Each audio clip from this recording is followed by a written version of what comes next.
ॐ अज्ञानतिमिरान्धस्य ज्ञानञ्जनशलाकया चक्षुरुन्मिलितं येन तस्मै श्रीगुरुवे नमः। हरे कृष्ण। भगवद गीता अध्याय 14 और प्रकृति के 3 गुण, श्लोक संख्या 26।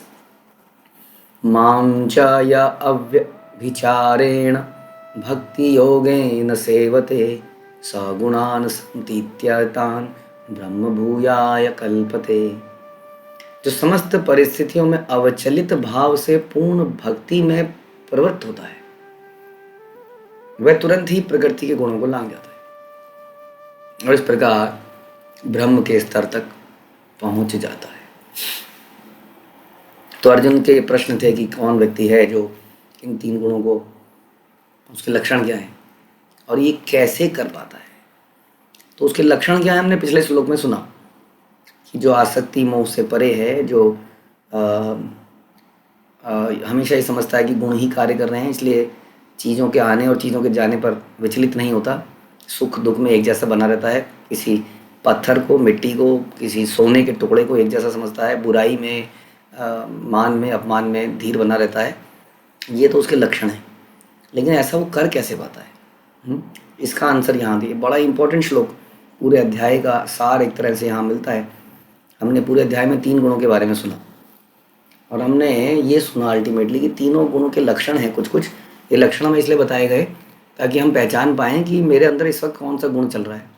जब मेरे अंदर काम वासनाएं बहुत ज़्यादा आ रही हैं तो मेरे अंदर रजोगुण ज़्यादा हो रहा है, मतलब मैं सांसारिक एंडीवर ज़्यादा कर रहा हूँ, सांसारिक प्रयास ज़्यादा कर रहा हूँ, जो कि रजोगुण का लक्षण है। इसके कारण से मेरे अंदर काम पैदा हो रहा है। जब मेरे अंदर ये भावना आ रही है कि 5 मिनट में करते हैं, कल कर लेते हैं, सवेरे उठते हुए ये भावना आ रही है कि चलो थोड़ी देर और सो जाते हैं, तो मेरे अंदर तमोगुण विकसित हो रहा है। और जब मैं हर चीज़ से संतुष्ट हो जा रहा हूँ, हाँ, लेकिन भगवान की भक्ति की तरफ प्रेरित नहीं हो रहा, तो मुझे तमोगुण ने बांध लिया है। राइट। तो इन तीनों गुण, ये तीनों गुण हमें बांधने वाले हैं। इसके लक्षण हमने सुने। हमने ये भी सुना कि अल्टीमेटली इसका मतलब ये होगा कि इन तीनों गुणों से ऊपर उठना है। जिसका प्रश्न अर्जुन ने पूछा कि उठना कैसे है, कौन उठता है, उसके लक्षण क्या है और कैसे उठता है, अब इसका आंसर भगवान दे रहे हैं कि जो समस्त परिस्थितियों में अवचलित भाव से पूर्ण भक्ति में प्रवृत्त होता है। तो इससे पिछले श्लोक में हमने सुना कि जो सुख में दुख में एक जैसा बना रहता है, मान में सम्मान में जैसा बना रहता है, वो इनफ नहीं है अपने आप में, कोई क्वालिफिकेशन नहीं हो। बहुत सारे लोग हैं जो ऐसे बने रहते हैं। अरे बहुत सारे लोग हैं जो टॉलरेट करते हैं। कौन नहीं टॉलरेट करता? एक तमोगुणी व्यक्ति डिवास्टेशन के लिए टॉलरेट करता है। आपने देखा है, सुना है उनके बारे में, आतंकवादी, जो आत्मघाती आतंकवादी सुना है आपने, जो अपने अंदर बॉम्ब लगा के किसी बस पे कूद जाते हैं। कितना बड़ा बलिदान है, कितना बड़ा त्याग है, कितनी बड़ी टॉलरेंस है। एक लेडी थी जिसने शरीर में बॉम्ब लगाया और भारत के पूर्व प्रधानमंत्री को मार दिया।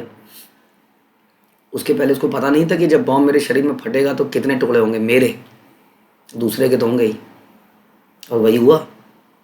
हाँ, तो ये क्या है? ये भी तो आदमी कह सकते हो कि सुख में दुख में उसको कोई अंतर ही नहीं पड़ता, तभी तो उसने ऐसा काम किया। लेकिन उसका पर्पस क्या था? पर्पस तमोगुणी था, डिस्ट्रक्शन था। उसी तरह से रजोगुणी भी आदमी को पता नहीं चलता सुख का दुख का। आदमी, कितने ऐसे लोग हैं, वर्कॉलिक्स इनको कहते हैं, जो सवेरे दिन रात लगे रहते हैं, सुख दुख कुछ नहीं पता उनको, है ना। बिजनेस को कहाँ से कहाँ पहुँचा देते हैं, पता चलता है उनको सुख दुख, दिन रात कुछ पता नहीं चलता उनको। They are workaholics. वो भी सुख और दुख में समान बने रहते हैं। ऐसा तो नहीं है वो सर्दियों में काम बंद कर देते हैं, गर्मियों में चालू करते हैं। कई जगह उनको फेलियर्स मिलता है बिजनेस में, लेकिन वो लगे रहते हैं। और उसके लिए बहुत सारे मोटिवेशनल स्पीकर हैं आज की डेट में। वीर तुम बढ़े चलो, बट किधर बढ़े चलो, दैट इज द क्वेश्चन। तो ये लोग भी सुख दुख में एक साथ रहते हैं, लेकिन इनका पर्पस क्या है? रजोगुणी है। तो पहला पर्पस मैंने बताया, जहाँ बहुत आदमी ने सहन किया, एक जैसा बना रहा, लेकिन पर्पस इज डिस्ट्रक्शन, तमोगुण। दूसरे में पर्पस इज मैटीरियल एक्विजिशंस, जिसको हमने बोला रजोगुण। तो 2 प्रकार के।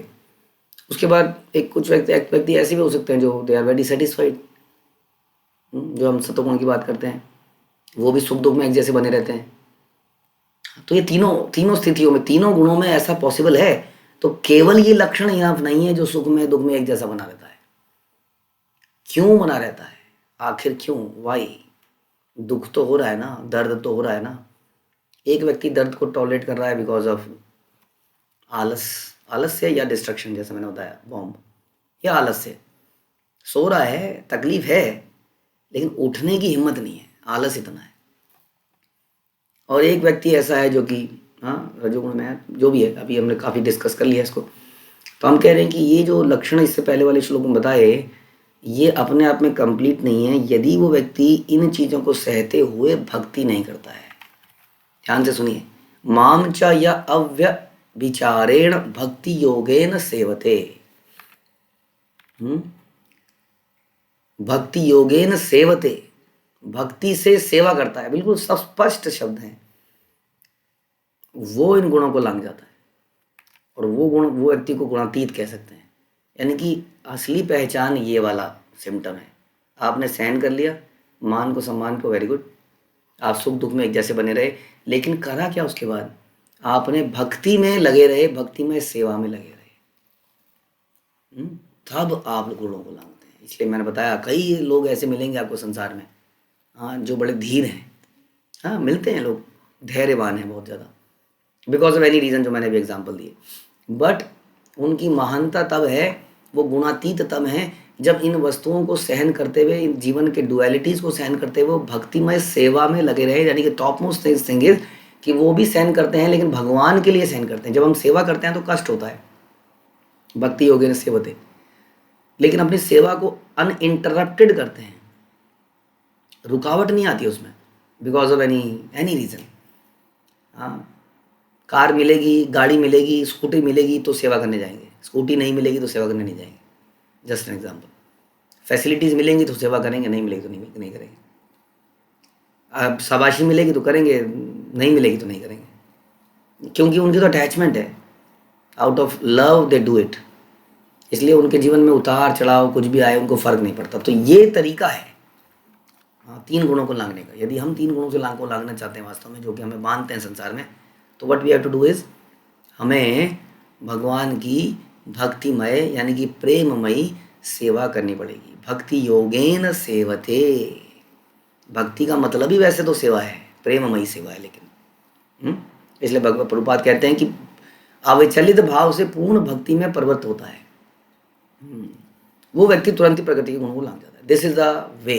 जैसे भगवान कहते हैं देवी ऐसी गुणमयी मम माया दुरत्या मामेव ये प्रपद्यन्ते माया मिताम तरंती थे। इसमें भगवान बोलते हैं जो ये देवी, ये जो माया है, इसको आप लांघ नहीं सकते, या तीन गुणों को आप लांघ नहीं सकते, लेकिन जो मेरी शरण में आता है वो लांघ जाता है। तो मेरी शरण में आने का मतलब क्या है?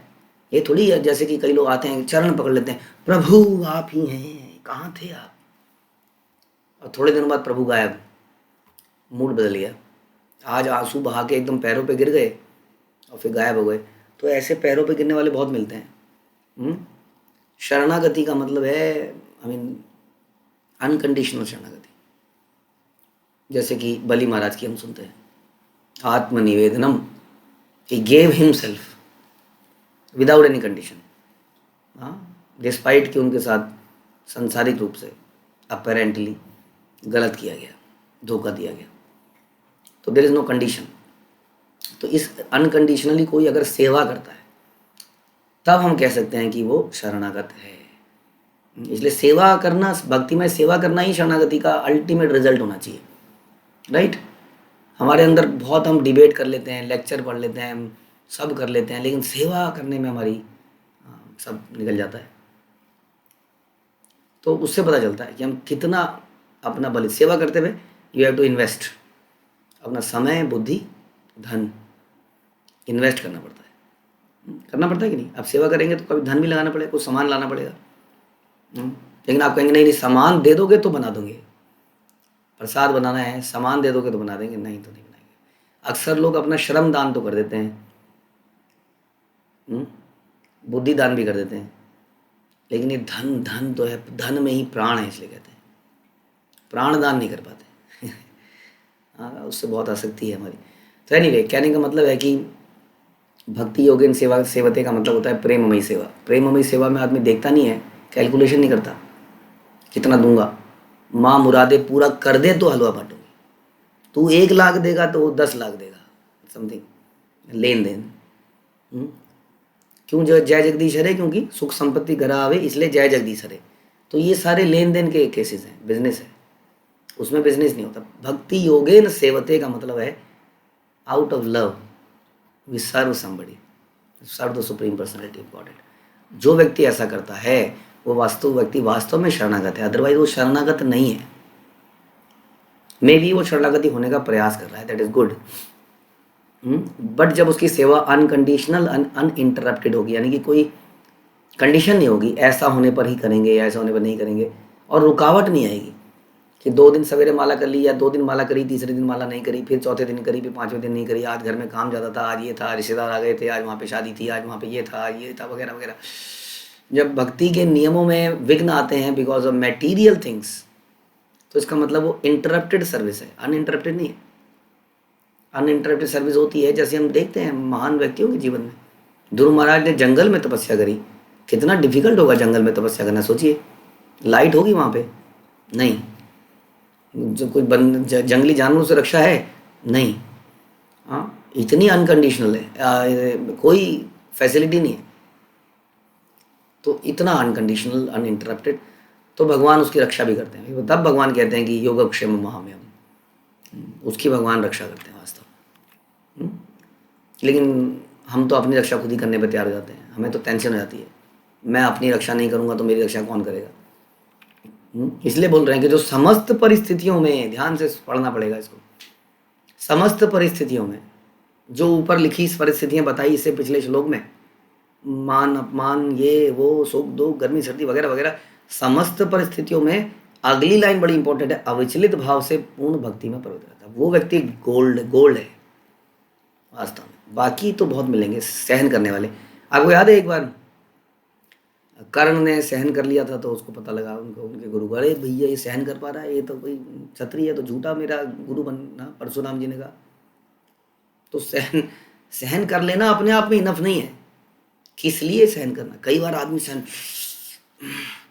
कर रहा होता है और अंदर से गालियां दे रहा होता है और बाहर से बदला लेने की तैयारी कर रहा होता है, वो भी सहन करता है। तो मैंने कई तरीके बताए आपको कि कई व्यक्ति धैर्यवान हो सकते हैं, बट अगर वो भगवान की भक्ति में नहीं लगे हैं जो इसमें बताया गया, तो तीनों गुणों को नहीं लांग सकते, दैट इज़ नॉट इनफ। इसलिए बल्कि इसमें तो ये बताया जा रहा है कि जो व्यक्ति ऐसा करता है वो गुणों को लांग जाता है और ब्रह्म के स्तर पर पहुंच जाता है।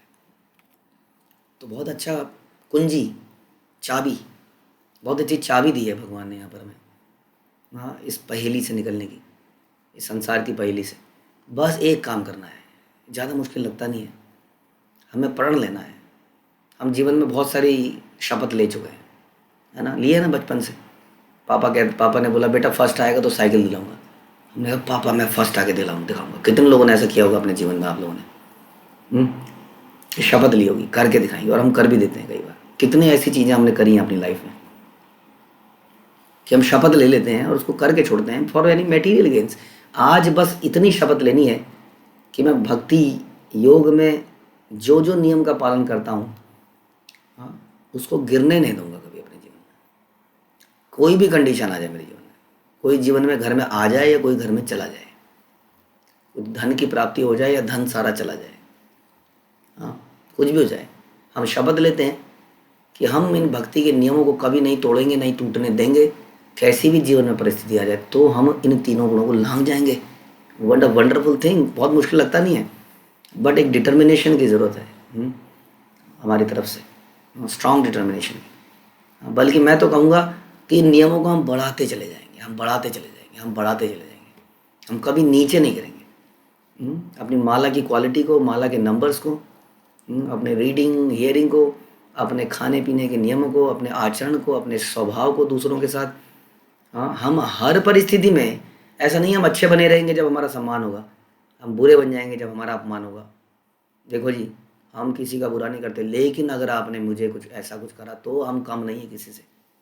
कई लोग ऐसा भी बोलते हैं कि हम तो भैया शांत हैं, कुछ नहीं करें, लेकिन छोड़ेंगे नहीं जो हमें तंग करेगा। तो फिर कंडीशनल हो गया। तो it should be unconditional, your humility should be unconditional, ऐसा नहीं कि पहले उसने किया तो मैं क्या करता, पहले उसने किया ना, पहले किसने किया? जनरली बच्चों के साथ ऐसा होता है, बड़ों के साथ भी होता है। शुरुआत किसने करी? तो कंडीशनल हो गया, यानी कि आपकी ह्यूमिलिटी कंडीशनल है। जब तक सामने से सम्मान मिलेगा देन आप सम्मान करेंगे, नहीं तो नहीं करेंगे। तो कंडीशनल इसको होता है अनकंडीशनल, अनइंटरप्टेड, अनमोटिवेटेड। ऐसी भक्ति यदि हम करेंगे तो तीनों लोगों को लांग जाएंगे, ऐसा भगवान यहाँ पर प्रॉमिस करते हैं। तो हमें भगवान के प्रॉमिस को मानना चाहिए। और तीनों गुणों को लांघना बड़ा आवश्यक है अगर इस संसार से निकलना है तो। हरे कृष्ण। श्रील प्रभुपाद की जय, भगवद गीता की जय।